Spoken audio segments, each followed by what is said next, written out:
American tourist in Spain, and he goes into this restaurant. And he's in this restaurant trying to decide what to have to eat. And the gay man has a patch on his penis. They go ahead with the operation. And sure enough, it's a great success. And the old guy says, "Oh, now I know where I put my hearing aid."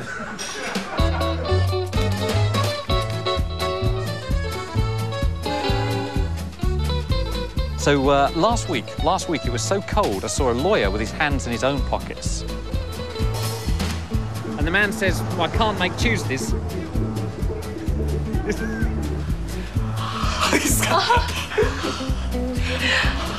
Ale voi, quali da gosti che non è stu. Now the trouble starts. Now the trouble starts.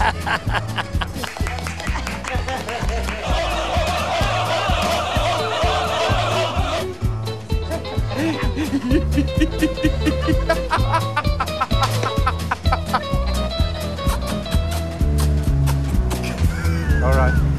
There you are.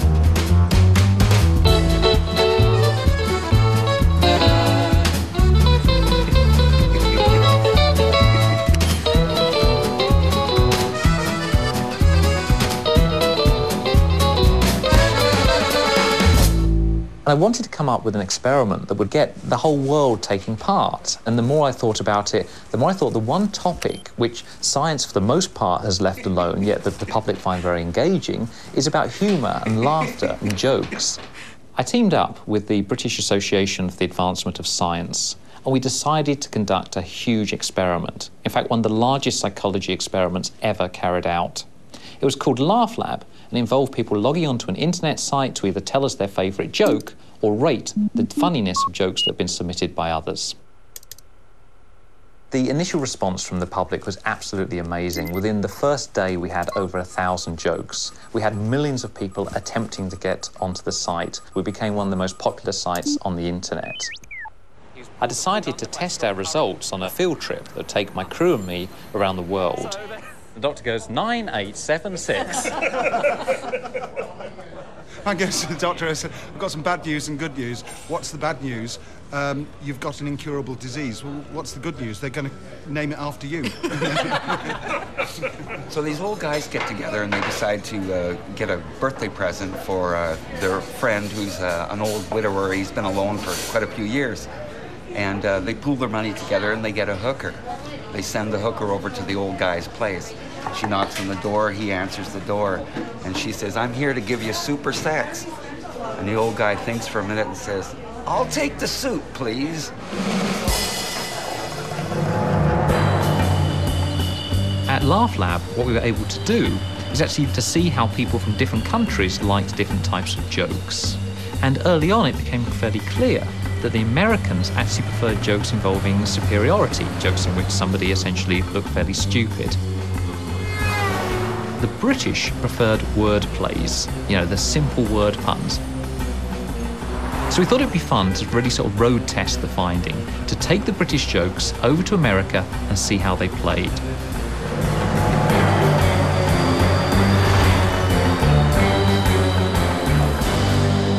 Hi there, how you doing? We've got some jokes here, and we just want to tell you the jokes, and we just need a genuine reaction, whether you find it funny, whether you think they stink, whatever, okay? So here's joke number one. It's a guy that goes to a doctor, and he has like a checkup. And he says to the doctor, "How bad is it?" And the doctor says 10. And he goes, "What, am I going to live 10 months or 10 weeks? And the doctor goes, 9, 8, 7, 6. It's not a funny joke. Right, okay. Thank you for that honest reaction. When I said be honest... I can't understand what you're saying. That will be part of the problem. That's it. That's right. That's okay. it. Right, here we go. I'm sorry about the act. I'll take it slower. I'll take it slower. Okay. A woman... Have we got that?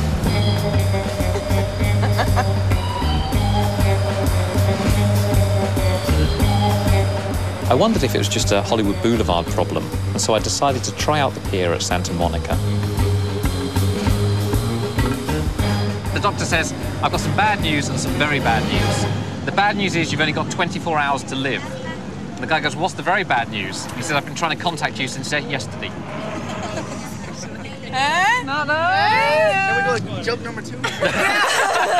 Okay, joke number 2. Right, a termite walks into a cocktail lounge and asks a barman, "Is the bartender here?" bartender here. That's really not good, is it? Horrible. Is that one of the worst jokes you've ever heard? Yes, that's a terrible... The British jokes weren't going down at all well with the average American, and so I was really nervous when I went to try out the material at an LA comedy club. Woman goes into the male pharmacist and she says, "Do you have that Viagra drug?" And the pharmacist says, "Yes." And the woman says, "Can you get it over the counter?" And he says, "Well, only if I take 2 of them."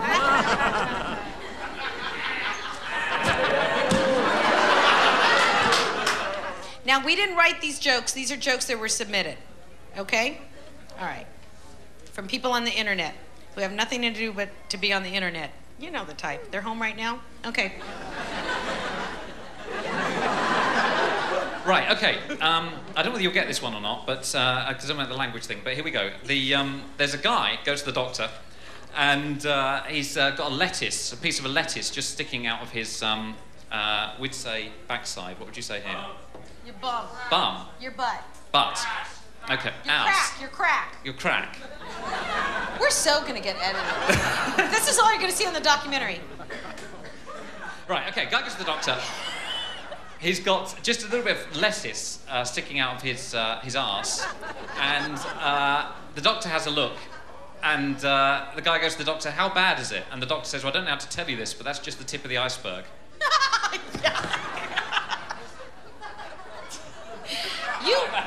You Brits are dirty. If British humour didn't work in the United States, I wondered whether jokes from a completely different culture could appeal to us. Well, it seems no matter where we went, we kept running into the same types of jokes. مرة عملوا اختبار جابوا 3 واحد أمريكاني واحد صعيدي واحد فرنساوي بالرياح اللي تطلع من الخلف هشوفوا مين أجمل واحد يطلع ريح حطوا الصعيدي أول يوم ما استحملش حطوا الأمريكاني أول يوم ما استحملش الفرنساوي ثاني يوم ما طاش ريح حطوا الصعيدي أسبوع طلع بقول فيه إيه رايك في دي بقى ليه الجمل يمشي في الصحراء عشان يعدي الناحية التانية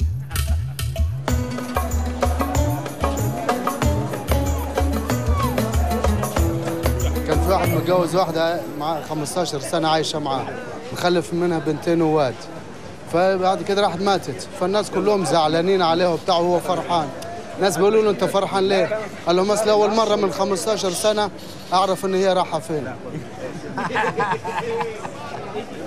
مرة واحد صعيدي راح الهرم قال يا ابوي كل ده كرسي جبنة نستو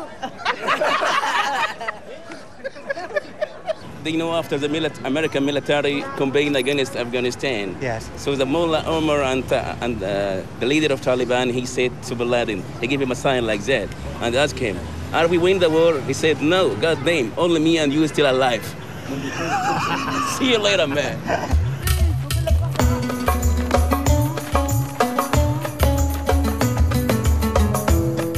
When we went to Australia, we discovered that the people there have a rather special liking for jokes that are somewhat sick. You could buy one of these for around about 250 Australian dollars, and they really do make magnificent pets. Very low maintenance too. They eat 1 mouse a week, that's about it. They drink once a week, they go to the toilet once a week, there's no noise, just an occasional hiss, and that's very easy to clean up. Hi, I'm Michael, and we're at the Australian Reptile Park, one of Australia's premier tourist locations. What's the difference between snot and broccoli? Can't get your kids to eat broccoli. That's good, isn't it? Yeah? Hey? What's the hardest thing about cooking vegetables? Getting those wheelchairs into the microwave. A one-armed Aussie sitting up a tree. How do you get him down? Throw a beer at him. Why did the koala fall out of the tree? Because it didn't have any arms. Huh. 3 blokes. All right, they're in the jungle. One's Australian, one's Irish, right? The other one's Canadian, right? See this tiger. What are we going to do now? What are we going to do? We've got no weapons, we've got no nothing. He says, the Australian bloke says, I don't know. The other bloke, Canadian, says, I don't know. The Irish bloke says, I know. He says, what? He says, what? He says, picks up this dirty big rock, throws it at this tiger. Absolutely throws it at the tiger. And he says, quick, run, run! And the Aussie bloke says, why should I run? I didn't throw the rock.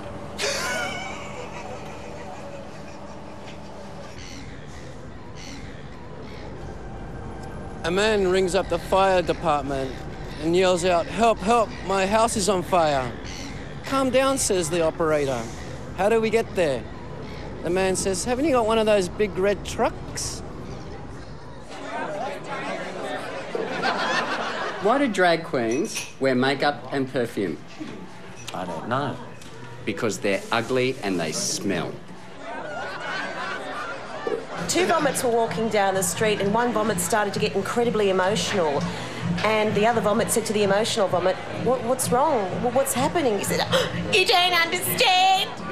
This is where I was brought up.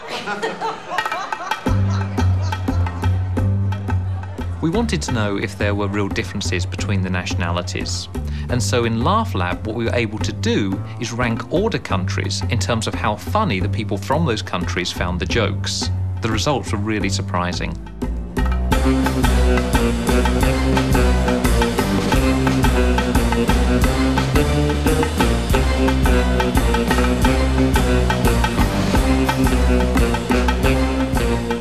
We decided to investigate why Canadians weren't finding the jokes at all funny. We wondered whether, in fact, Canadians have got a wonderful sense of humour, but we just happen to attract all of those with a lousy sense of humour. How do you get Pikachu? You know Pikachu? Yeah. How do you get Pikachu? Sorry? Pokemon. I haven't even finished the joke yet. Give me a chance. Right, here we go. How do you get Pikachu onto a bus? Pokemon. That's correct. Why is the number 8 afraid of the number 7? 7, 8, 9. 7, 8, 9. Is there anyone who didn't know that joke? No one. Okay, brilliant. Okay, is it good? Is it a good joke, Josh? Yeah, I already tested it out with one of the teachers and they thought it was good. They thought it was a good joke. Okay, right, here we go. Josh's joke. Oh, sorry. Hold on a second. Go ahead, Josh. Okay, so it's the end of the year and the teachers are collecting presents. The daughter, whose mother owns a bakery, hands a box to the teacher. The teacher shakes it once, twice, and guesses, is it cookies? And the student says, yes, it is. How did you guess? And she's like, just a lucky guess. And then a son, whose dad owns a candy store, comes and hands the teacher a box. The teacher shakes the box and guesses, is it candy? And she's like, yes, how did you know? And she's like, just a lucky guess. And then so the son, whose dad owns a juice store, comes and brings him a box. The teacher notices the box is leaking through one corner, and she catches the drop on her hand and tries it. And she says, is it apple juice? And he's like, no.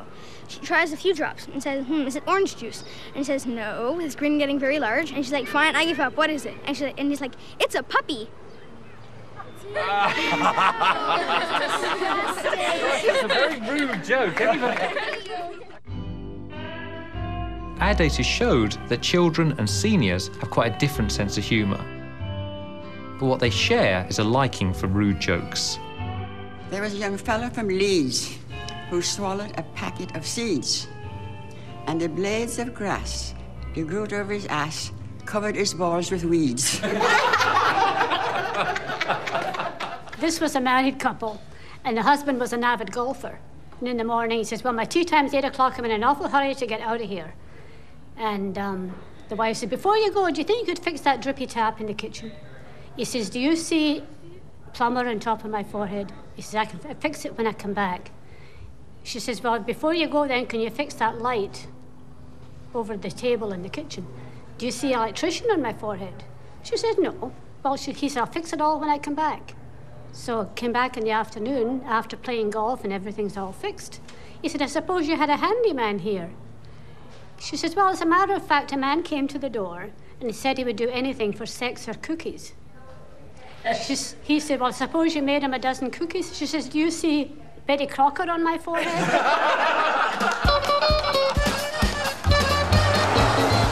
The Canadians that I met seemed to have a pretty good sense of humour, and so I thought it'd be a good idea to ask some local comics why they thought the Canadians weren't finding the Laugh Lab jokes funny.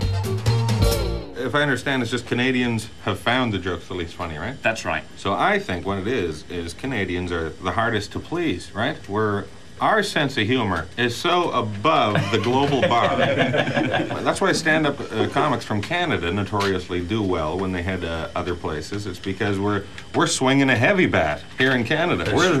This is a tough room to play.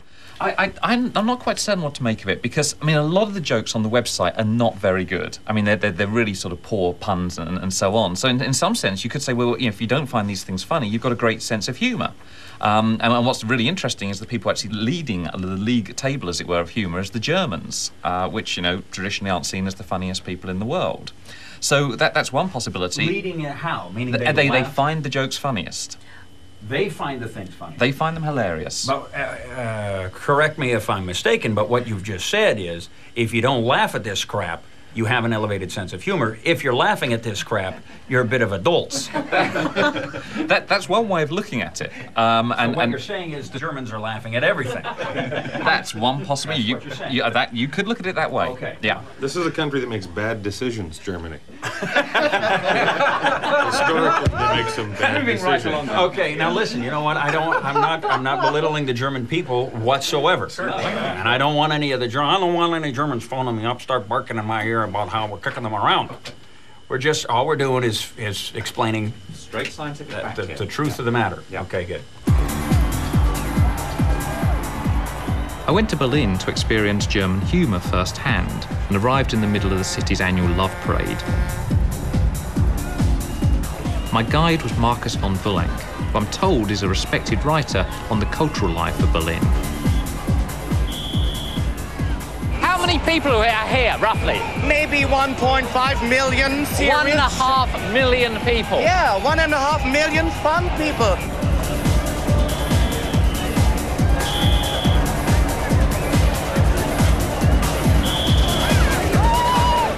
Eine Taube im Bett ist besser als eine Blinde auf dem Dach. Yeah! Hey! She means it's like a dove and a bat is better than a blind girl on the sky. It's a very bad joke. Yes, bad joke.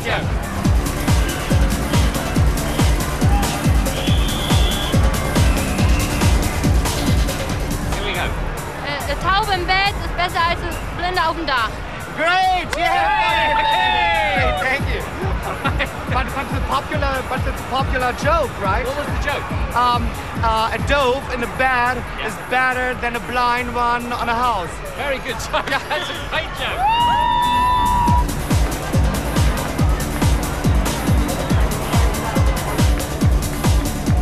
Okay, what's your joke?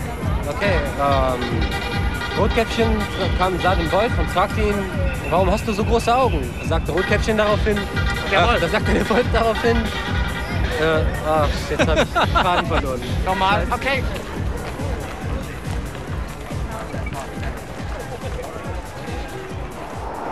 Away from the party crowd at the Love Parade, normal Berliners started to make a little bit more sense. Well, sort of. Yeah, I tell the joke about the two lorry drivers. They had a crash against a bridge. And the partner of the driver said, I told you, the bridge is only 4 meters and our lorry is 4.40 meters. And the driver said, did you see any police? Did you see police anywhere? You know what I mean? You can't understand? Shall I repeat it? Yeah, try it again. I tried again. Which part you didn't understand? The funny part.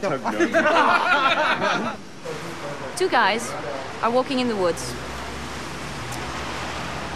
Two men are walking in the woods, and they see a bear approaching them very fast. So the one guy, he takes off his hiking shoes, and he puts on his running shoes. So the other guy laughs, and he says... Also, ein Blondinenwitz. Sitzt eine Blondine beim Friseur, will sich die Haare schneiden lassen und hat so Kopfhörer auf, große. Und der Friseur schneidet und meint immer, tut mir leid, Sie müssen die Kopfhörer abnehmen, ich kann da nicht drum rumschneiden. Das sieht ja nicht aus. So, nein, das ist lebenswichtig. Er schneidet weiter, sagt, nee, das geht so nicht, Sie müssen die Kopfhörer abnehmen. So, nein, das kann ich nicht. Schnappt er sich einfach die Kopfhörer, hört so, hört einatmen, ausatmen, einatmen, ausatmen. Two guys are walking in the woods, and they see a bear approaching them very fast. So the one guy, he takes off his hiking shoes and he puts on his running shoes. And the other guy laughs and he says, "What are you doing that for? You can't outrun the bear." So the other guy says, "Doesn't matter. I just need to outrun you." Came the man to a bar and he said to that man behind, 10 beers, 10 brandies before the trouble starts. Drinks 10 brandies, needs about 30 minutes, then he said, 10 beers, 10 brandies before the trouble starts. Needs 45 minutes. And then the man says, "Hey, I order one more again, 10 beers, 10 brandies before the trouble starts." Said the man, "What's about the money, man?" "There the trouble starts, there the trouble starts." Eventually, 500,000 people from 70 different countries visited our site, and Laugh Lab was able to collect information on their sex, their nationality, and their age. As part of the experiment, we asked everyone logging on to tell us how happy they were. And there was a fascinating relationship between a country's happiness and how funny they found the jokes. It was an inverse relationship. So the Germans were actually the least happy country, but found the jokes funniest. The Canadians, a very happy country, finding them not so funny. So what we think is happening, people are logging on, if they're not feeling so good about themselves, the jokes really elevate their sense of positive mood, and they find them much funnier than people who are logging on in a good mood. From the very beginning, it was clear to us that men and women like very different types of jokes. A white horse goes into a typically British pub. Yeah. And the landlord says to him, "Do you know there's a whiskey named after you?" And he says, "What, Eric?" Hey! Women tend to prefer word plays, sophisticated linguistic word plays. And again, that probably relates to what's going on with the brain. We know that women are more linguistically skilled than men. Did you hear about the young butcher that sat on a meat grinder? He got a little behind in his orders. He said to Betty, "When you die, on your headstone, I'm having, here lies one of the most beautiful women ever God put breath into." So she said, "Oh, that's nice, Frank. You know what I'm going to have put on yours? Here lies Frank Spencer, stiff at last." Men and women love to tell jokes about each other, but in the battle of the sexes, it was obvious that men proved to be far more aggressive than women. A guy's driving in his car and he gets pulled over by a policeman, and the policeman comes in and says, "Do you realise that your wife and kids fell out of the car?" And he goes, "Oh, thank God, I thought I was going deaf." Okay, so there's this guy. He has 6 children. He's very proud of the fact, and he's taken to calling his wife mother of 6, much to her dismay. One evening, they're out at a party, and he yells across the room, "Okay, mother of 6, it's time to go." And she replies, "Coming, father of 4. Guy has a fight with his wife. He's a doctor. He goes off to work very angry, yells out through the door as he's leaving, "You're no good in bloody bed either," and he slams the door and off he goes, and round about the middle of the day he's feeling a little bit upset that he was angry with her and what he'd said, and he phoned her up. He said it's about 12 o'clock, and he said, "Hello, love." He said, "How are you? What are you doing?" She said, "Oh, I'm in bed." He said, "12 o'clock, you're in bed?" He said, "What are you doing in bed at 12 o'clock? She said, "I'm just getting a second opinion." No. Woman walks into a bar with a duck under her arm, sits the duck down on a stool, sits down. Waiter comes over and says, "That's the worst looking pig I've ever seen." The woman says, "That's not a pig, that's a duck." The waiter says, "Yeah, I know, I was talking to the duck." So that sort of joke is clearly fairly offensive. But what's really interesting is it illustrates what Sigmund Freud thought was the purpose behind humour. It's a joke which allows us to release pent-up aggression in a socially acceptable way. And to him, that's the whole point. Humour allows us to cope with life's anxieties. Anxieties about sex, about marriage, about mortality. The old man that went to the doctor, and he said, "Doctor, I've got something wrong with my ears. Could you have a look?" So the doctor looked and he said, "Guess what? I found a suppository in one of your ears." And the old guy says, Oh, now I know where I put my hearing aid.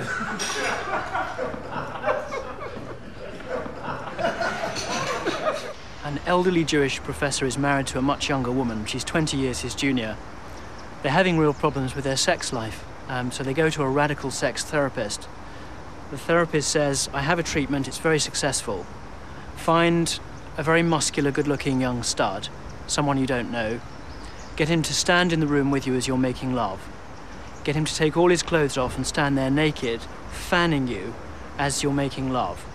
Try and make sure that his genitals are fairly near your wife's face so that she can see him and introduce the element of fantasy. It sounds radical, but it works. The old man does that. He finds a very muscular young man. He stands there in the bedroom. He strips naked, and as they're making love, he's fanning them both as instructed. At the end of it, the old man turns to his wife and said, well, did you notice any improvement? She said, frankly, nothing. I still felt nothing. They went back to the therapist, and the therapist said, right, don't worry, there's a way around this. It's going to have to get more radical still. Get the stud back in, reverse roles. Get him to make love to your wife. You stand there naked with a towel. Believe me, that's going to work. They do that. The old man is naked, fanning his wife as the young stud is making love to her. It's an amazing event. The stud makes love to her for about 3 hours. The lady is screaming the house down. The old man's never seen her so animated.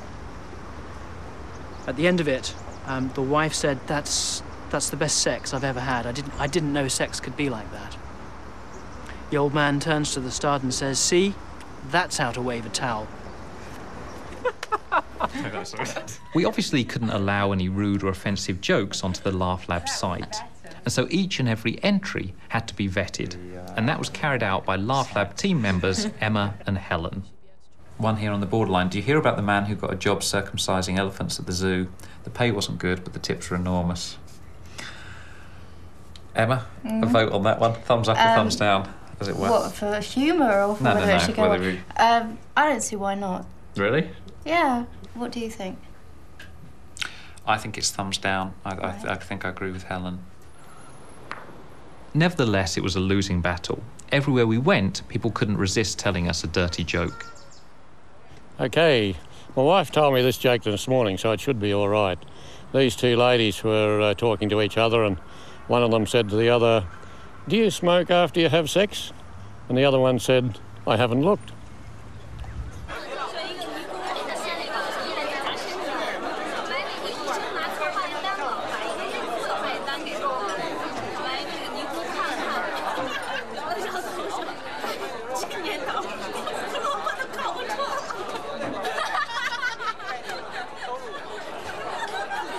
The ship captain, a priest, and a politician are on the Titanic, and a crew member walks up, or runs up to the captain and says the ship is sinking, and the captain says, hurry, get all the women and the children on the safety boats first. And the politician says, fuck the children. And the priest says, do we have time? Good.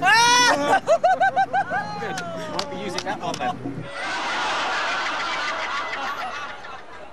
Research shows that people who laugh more are healthier than others, and in India, groups of people have organised what are called laughter clubs. One or two of them start the group off by laughing, and the effects become contagious and quickly spread to other members of the group.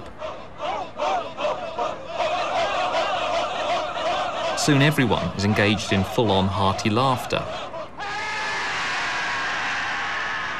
The original group was formed in Bombay in 1995, and since then over 800 clubs have sprung up all over India. Now, according to its practitioners, laughter clubs help people lower their inhibitions, boost their self-confidence, helps their breathing, and helps them alleviate hypertension, arthritis, and migraines.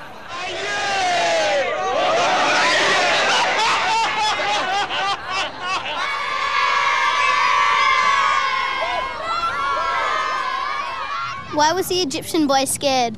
Because his daddy was a mummy. ليه بنفتح باب الثلاجة؟ عشان مفتوح. What you call a burglar? What you call two burglars? I don't know. A pair of knickers? What should he do if you find a bra on the road? Leave it alone, it might be a booby trap. What's gray? Why? A melted penguin. Knock, knock. Who's there? Annette. Annette who? Annette Curtin. Knock, knock. Who's there? Denise. Denise who? Denise knickers belong to you. Knock, knock. Who's there? Althea. Althea who? I'll see you later. Knock, knock. Who's there? Banana. Knock, knock. Who's there? Banana. Knock, knock. Who's there? Orange, you happy I didn't say banana? Knock, knock. Who's there? Interrupting cow. Interrupting cow. Moo. There's a convention for knock-knock jokes. The supercomputer, the knock-knock computer will be there. Knock-knock experts will be there. It's a family affair. The hall's full of people. They start the convention. Does anybody have any knock-knock jokes? Drunk stands up. Yeah, I've got one. Knock, knock. Who's there? Arget. Arget who? Arget fucked. Oh, everyone's shocked and offended. They stop the meeting. They decide we've got to change the rules. So an expert decides what we'll do is that anyone has a joke, we'll get half of it, make sure it's clean, we'll put it through the knock-knock computer to make sure there's no filth in it, and then we'll start up again. So they explain this to the crowd, and they say, now, does anybody have a knock-knock joke? Same drunk stands up. He goes, knock, knock. Who's there? Caterpillar. Stop. They run Caterpillar through the computer. All the experts check it out. It's clean. There's nothing dirty about Caterpillar. They commence the meeting again. The drunk goes, knock, knock. They go, who's there? He says, Caterpillar. Caterpillar who? Get fucked. When we think about jokes, actually it's very, very complex. The setup line normally takes us in one direction.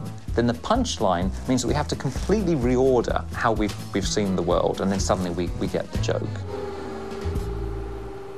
The brain scan was designed to find out what was going on in people's brains when they were reading the type of material that we had on the Laugh Lab site. We saw two main areas of activation. The major area was towards the front of the brain, what's called the prefrontal cortex, and that's all to do with resolving ambiguities. And that's essential to understanding a joke. So if we have a joke like two fish in a tank, one turns to the other and says, can you drive this? That's funny because tank has two meanings and we realise that. If people have damage to that area of the brain, they actually lose their ability to resolve those types of ambiguities and actually lose their sense of humour. Now what's really interesting about these studies is it's showing that our brains are wired for humour. So when we look at these brain scans, we're looking at a brain that has evolved to find life funny. But without a brain scanner, how do you tell whether somebody actually finds a joke funny? Well, it's all to do with their facial expression. In a genuine smile, the muscles around the side of the face pull up the lips into a smile. But far more importantly, muscles around the side of the eyes pull the cheek up, causing a crinkling of the skin around the edge of the eyes. Now, a fake smile is nothing like this. There's movement of the lips, but none of that important crinkling. Not only that, fake smiles tend to last much longer than genuine smiles and disappear more rapidly. In Japanese culture, smiles are discouraged, and so some foreign corporations have their Japanese employees take lessons in smiling. じゃあ、笑顔してくださいって言ってできる人っていうのは非常にやっぱり苦手な人が多いですよね。なぜかというと特に年配の人ほど歯出しちゃいけないとかこうやってやる癖ありません？どうやって作っていくのかということですよね。まずですね、とにかく口元をちょっと黙ってちょっと上げてみてください。口元をピッて上げるだけで。はい。じゃあ2番目。2番目はね、顔を動かしてる。例えばラッキーとかウイスキーとかちょっと上げてみ。キムチとかさ、ステーキとかなんか言ってみ。はい、ウイスキーこれちょっとってみて。この割り箸で口元の形をね覚えちゃおう。いいですか？口元の形。上げた状態でスーッと抜きます。で抜いた口元を今鏡見た？ちゃんと目元です。で嫌だなーって言うとね眉間に縦じわになるわけだよ。嬉しいって言うとね前がちょっと上がるのよ。はい、笑顔です。とびきの笑顔です。いいよ。はい、オッケー。でね、はい、今顔です。はい、笑顔です。こっち見なさい。はい、笑顔です。はい、とびきの笑顔です。いいですか？はい、オッケー。はい、拍手。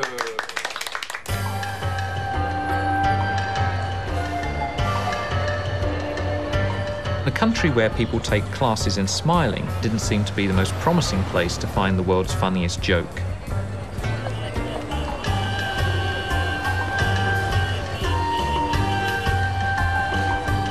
A lot of people in Tokyo seem too busy and too serious to tell jokes, and so we decided to try a couple of elderly geisha girls whose profession is entertaining people. まあね、男の人と女性との会話っていうのはちょっとこうエレチックな話になる場合が多いからね。特にお酒いただいてる時はね多くなるから。それでもちょっとこう通じないと困るんだよね。そう困りますね。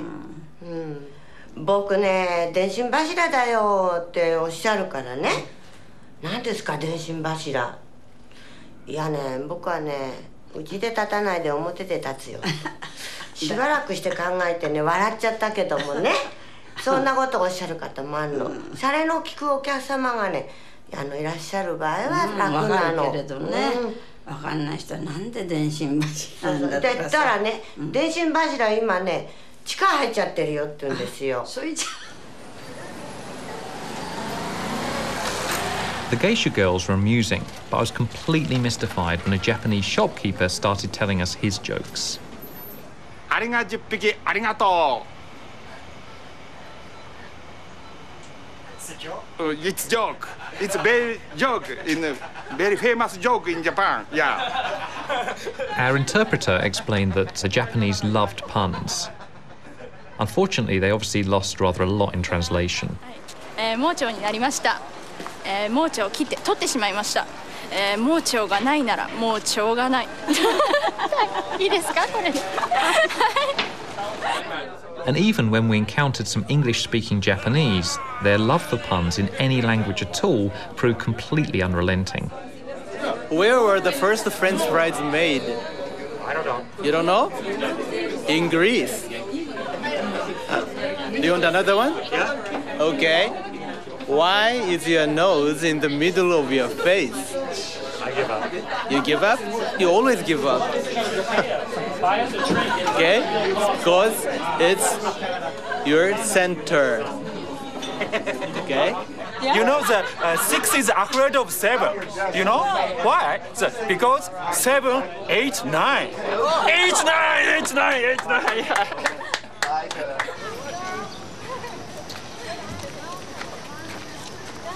Today we had 8 countries people, and I asked each of them, and they told me that talking about chicken, for instance, rooster, Russian people say they say kukurikoo, and then the Spanish kikiriki, French kokoriko, and Japanese kokekoko.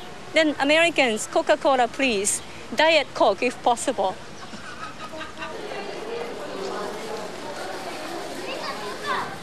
Did you notice that in Japan, dogs can wag his tail only vertically because he realizes that there is no more space for us to do this, horizontally. There are two dogs in a garden, and one turns to the other and says, woof, and the other one says, I was going to say that. Now, that joke allowed us to conduct a kind of mini Laugh Lab experiment. We resubmitted the joke again and again into the database, but each time used a different animal and a different animal noise.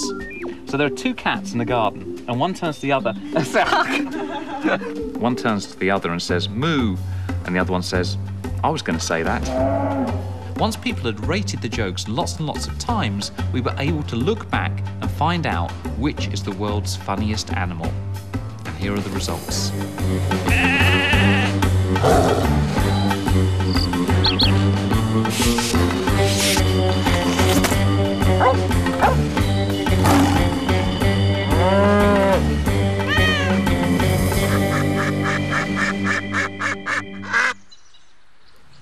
So it's official. Ducks are the world's funniest animal. Now maybe it's their beaks or their odd shape or their webbed feet. It doesn't really matter. The implications are clear. If you're going to tell a joke involving an animal, make it a duck. A duck walks into a drugstore and asks the cashier if he has any beer. The man says, "No, we don't sell beer here. This is a drugstore." The duck leaves and goes home. The next day, the duck comes back and asks the cashier again.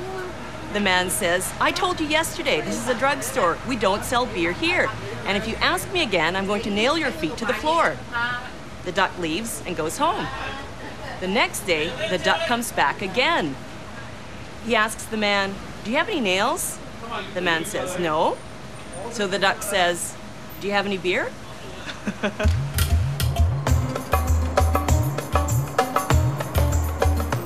في اثنين سكارى طالعين من الخمارة، راكبين عربية مع بعض. واحد بيقول لواحد لزميله اللي جنبه شوف لي الإشارة دي شغالة ولا لا؟ فبص كده قال له شغالي مش شغالي شغالي مش شغالي.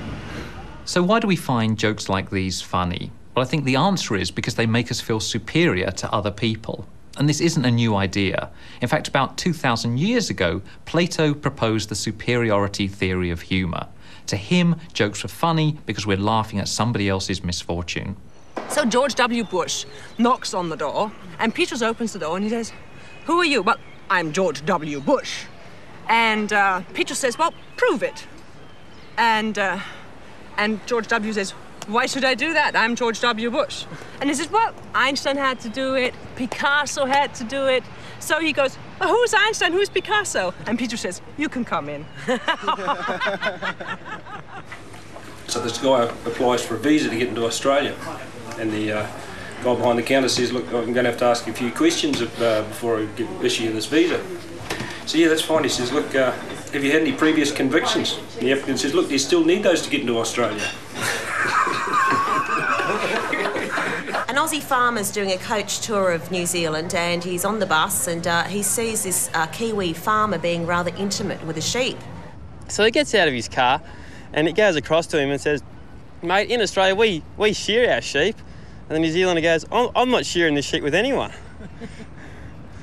A Chinaman and a Jew sitting in a bar in a hotel, total strangers, never met before. And they're minding their own business, enjoying their own drinks, but all of a sudden, the Jew leaps over the bar stool and hits the Chinaman on the nose. Bam! Gotcha.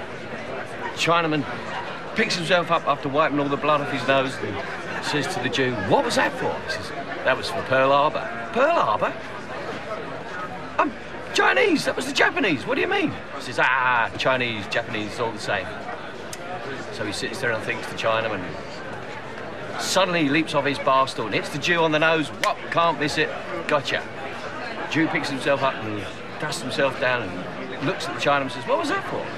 He says, "That was for the Titanic." He says, "Titanic?" He says, "Yeah, iceberg, Goldberg, it's all the same." Plato thought that it was morally wrong to laugh at jokes like these. But for 2,000 years, his advice had been completely ignored. And in Laugh Lab, we had lots of superiority jokes. In fact, it seemed that no nation, no authority figure, no religion could escape being the butt of someone's joke. So you think of this one. It's a little bit longer. A truck driver is going along and he sees a priest hitchhiking. So he thinks he'll do him a good turn, and he pulls over and he gets the priest to come up into his truck and sit in the passenger seat. And then he's driving along with the priest and he sees a lawyer I'm walking along the pavement. And so the truck driver sort of swerves to hit the lawyer. This is what it says in the joke, obviously, nothing personal. So he swerves to hit the lawyer. But then he remembers there's a priest next to him, so he swerves to go back again. And even though he misses the lawyer, he hears a kind of dull thud. And so he turns to the priest and says, I'm really sorry about that, I nearly hit the lawyer. And the priest says, "Don't worry, I got him with the door." So what do you think? I think it's good. It's one I haven't heard before, for a start. Oh, right, OK, that's something. Do you hear quite a lot of lawyer jokes then? Yes, 3 or 4 a day. A mother and son were walking through a cemetery and they saw a headstone inscribed, "Here lays a good lawyer and an honest man." The little boy looked up to his mother and said, "Hey, Mummy, why did they bury 2 men there?" This blonde, she walks up to the counter and she says, "Can I have a burger and fries, please?" And the lady looks at her and she says, "This is a library." She says, "Oh, I'm sorry, can I have a burger and fries, please?" This bishop was about to ordain 12 new priests into the priesthood, and they all passed their theology and what have you, and just about to go in for the ordination, he takes him to, he said, come into the vestry, I've got one more test for you. And he gets him in there, and he said, if anyone fails this test, they're immediately out. So they said, yeah, righto. So he, now, seeing there's a lot of sexual abuse going on in the priesthood, this test will really test you out. So get all your gear off. So they got all their gear off, and he got a little bell, and he tied a little bell onto the end of their old fella. Now, if that bell rings, you're definitely out. So they're all waiting there, and, oh yeah, that'll be right. And then he opens the door, and in walks this beautiful, gorgeous girl. And sure enough, ding, ding, ding, one bell goes off.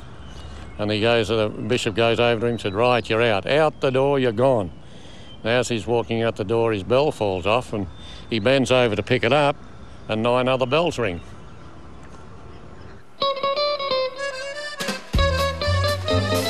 Looking back at the project, it's been a fairly amazing year.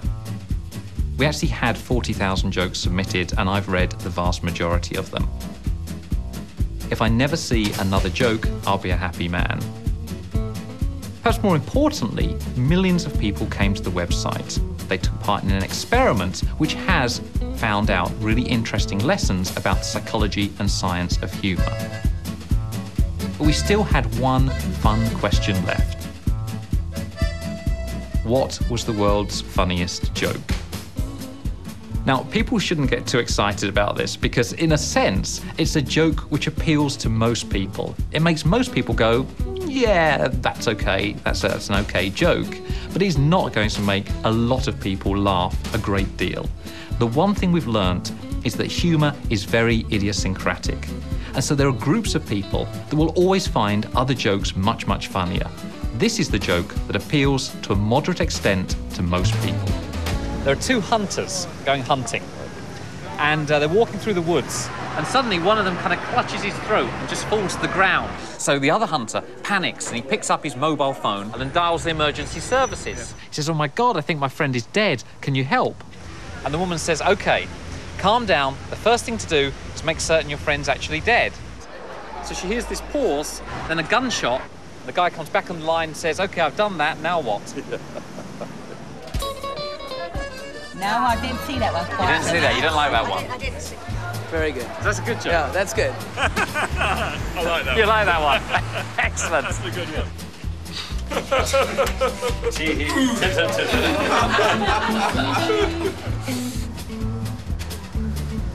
I didn't get that one. Am I a bit slow? I didn't get that one. Oh, nasty.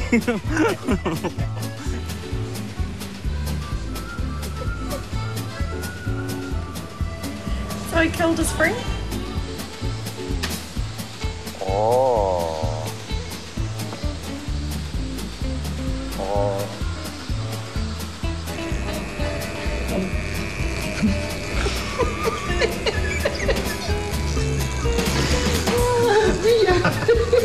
That's a good one. So that's a leading joke. Really? How many? 30,000? That's the leading joke? And that's it. Yeah. And what country is that from? Got it.